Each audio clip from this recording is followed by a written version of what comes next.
Մեծարգո պարոն վարչապետ, շնորհակալ եմ զեկույցի համար, ձեր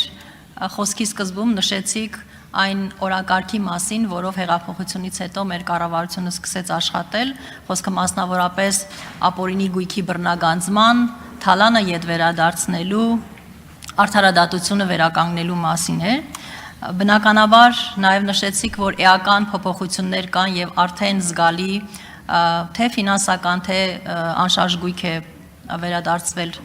պետությանը, բայց այնուամենայնիվ քաղաքացիներից շատերի մեջ դեռևս այն հարցը կա, որ իհարկե առանց անմեղության կանխավարկածը խախտելու, որ գլխավոր թալանչիներն ու գլխավոր հանցագործներն այնուամենայնիվ դեռևս պատժված չեն։ Իհարկե մենք ունենք նաև դեպքեր, երբ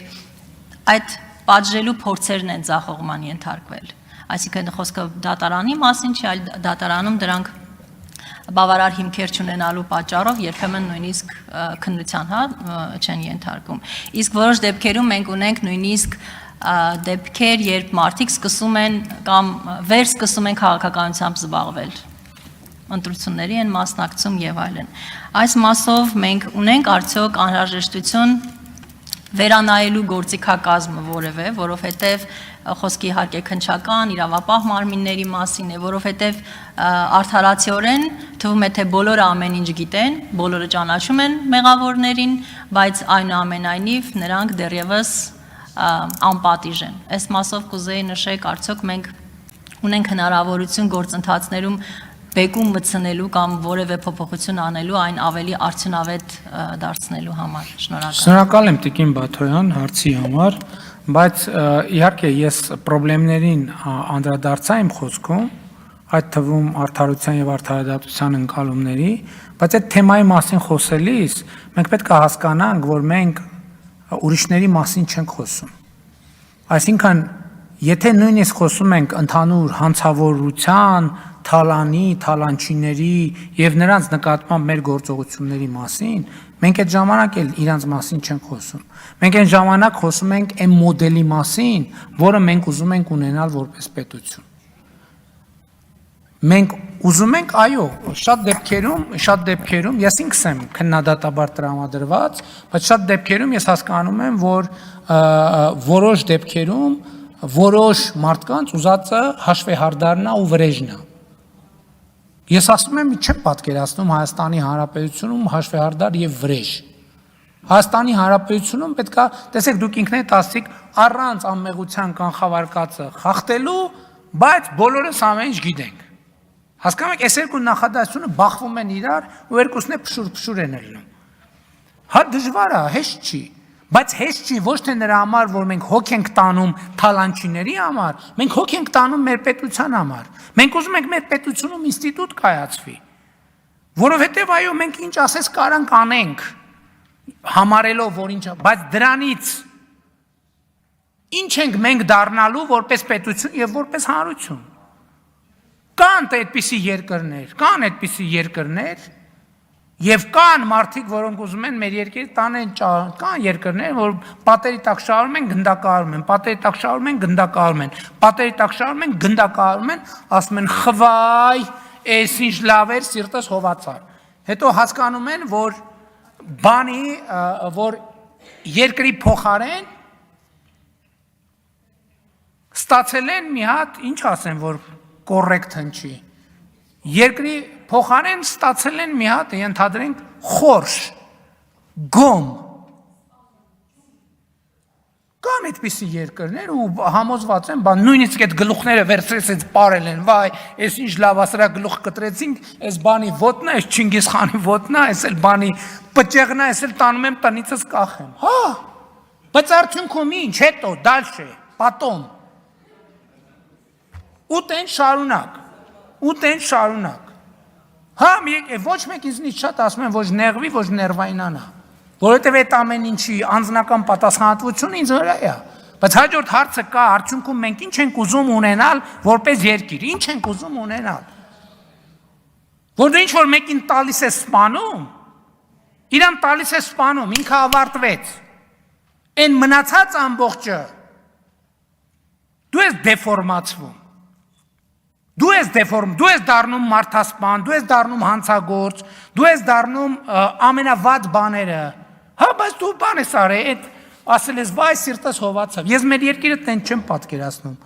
Դու եթե հանցագործ են, ուր են փախնելու։ Ուր են փախնելու։ Ընդհակառակը այդ մարդիկ բան են անում, շատերը կան ասում են մեզ հետ բանը անմարտկային ձևով են վարվում, այս 7 տարի է քորդանակով մորթում են, տենց է չեմ մորթում։ Այդ տեսակետն էլ կա։ Բայց էլի եմ ասում, մենք ինստիտուտի մասին պետք է մտածենք եւ մեր խնդրումը ինստիտուտի չկայացումն է։ Մեզ պետք է մեզ վստահելի ինստիտուտ։ Եվ դատավարություններ էլ կան, հա ձգվում են, հա վաղեմության ժամկետ, բայց մեկը արդարությունն ու արդարադատությունը հասնելու է բոլորին եւ բոլորիս, որովհետեւ խոսքը դրա մասին է, դա արդարադատությունը ցուցակ չի ունենում։ Արդարադատությունը ցուցակ չի ունենում։ Արդարադատությունը ունենում է սկզբունքներ։ Այդ սկզբունքը պետք է դրվի։ Եվ այդ սկզբունքը դրվում է դժվար, դաժան, բարդ, չի ստացվում անդադ ձախողումներով, բայց դրվում է։ Արձագանք չունեք, ես կարող եմ արձագանքել որպես հարց տամ, էլի որպես վարող։ Բան վարչապետ, նաև ես ենթադրում եմ խոսքը վերաբերվում է նրան, որ օրինակ այդ մարդիկ, որոնք հայտնի են հիմնականում իրենց կրիմինալ անցյալով, իրենց հին վարքով եւ այլն, հիմա հաճախ նաև փորձում են ընտրություններին մասնակցել, փորձում են հին սովորությունները հետ բերել, փորձում են, համենայն դեպս նման փորձ անում են եւ մեր հանրության մեջ բնական է այդ հարցը կա, բա ինչ ենք անելու դրա հետ եւ ինչ ծրագիր ունի կառավարությունը այդ հարցը լուծելու համար, որտեվ իրոք փորձում են ու փորձելու են։ Ես վստահ եմ, որ գալիք ընտրություններում են այդ փորձը կատարելու, այն հին եղած տրամաբանությունը հետ բերել։ Կառավարությունը ունի մի ծրագիր, որ Հայաստանի Հանրապետությունում իշխանությունը ընտրում է ժողովուրդը։ Կառավարությունը ունի այդ ծրագիրը, ապահովել ժողովրդի ազատ արդար թափանցիկ ընտրելու իրավունքը։ Ժողովուրդը ում կընտրի։ Այսինքն հիմա ուրիշ տեղեր էլ բաներ կան։ Այսօր բանտում մարդիկ կան, մինչև հիմա ասում են, այ ընտրությունից առաջ ձերբակալվում են, ասում են տենց արին, որ ընտրությունները կեղծ են, ընտրություններից հետո ձերբակալվում են, ասում են այ տենց արին, որ ընտրությունների արդյունքները ժողովրդի ընտրությունը չկայանա։ Ընթացքում է դա տեղի ունենում, ասում են այ դա արին, ժողովուրդ ջան, չհասկացա, այսինքն ինչ, ես պետք է համարեմ, որ ես ավելի լավ եմ համարում, թե ով է արժանի ժողովրդի ձայնին, ով արժանի չի։ Գնում ընտրում են, ժողովուրդն է ընտրում,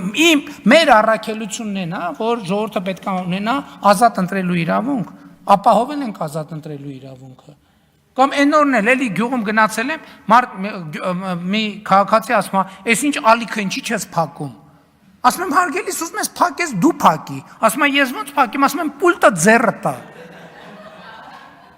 Ընդ որում պարտադիր չի, որ անդադ ալիք փոխելիս հանդիպես։ Իրա մեջ կարգավորում կա, որ ասում ես, այս ալիքը իմ մենյուից հանի, դու փակի։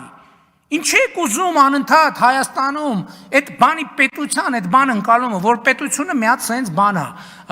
մոնստր է, որ աչուձախ սաղին փրթում է։ Չի լինելու այդ պետությունը։ Չի համենայն դեպս մեր օրոք այդպիսի պետություն չի լինելու։ Եվ մարդիկ ունեն ընտրության իրավունք։ Ունեմ արձագանք։ Արման Եղոյան, համեցեք։ Իսկ արդարադատության հետ կապված խնդիրների մասին ասել եմ, այո, էդ էլ է հարց, որ այդ նույն երթվյալ ատենակալների հետ կապված համիշտ երբ որ ասում են, չէ, այս մեր երկրում խնամի մարդիկ շատ են ճանաչում։ Չհասկացան, բայց այդ քննիչին մարդ չի ճանաչում, այդ դատախազին մարդ չի ճանաչում, դատավորի մարդ չի ճանաչում, դատախազին մարդ չի ճանաչում։ Այսինքն հետո ասել է, որ այդ մարդիկ ավելի արդար են, քան Հայաստանի Հանրապետության ցանկացած քաղաքացի։ Ես ասում եմ, ոչ, ուղիղ հակառակն է։ Եվ արդարությունն արդարադատությունն է պետք է կապ ունենա ժողովրդի հետ։ Ինչպիսին էլ լինի այդ արդարադատությունը, ժողովրդի արդարադատությունն է։ Նույնն էլ ընտրությունը։ Հիմա մենք ասում ենք, այն ժամանակ էլ 96-ին էլ այն հետագայում բահու չենք թողելու սրան ընտրի, բահու չենք թողելու նրան ընտրի։ Չհասկացա։ Մենք թողելու ենք ու ուսում եք ընտրեք ժողովուրդ ջան, ընտրեք, վայելեք։ Դժվար վայել են, բայց այնուամենայնիվ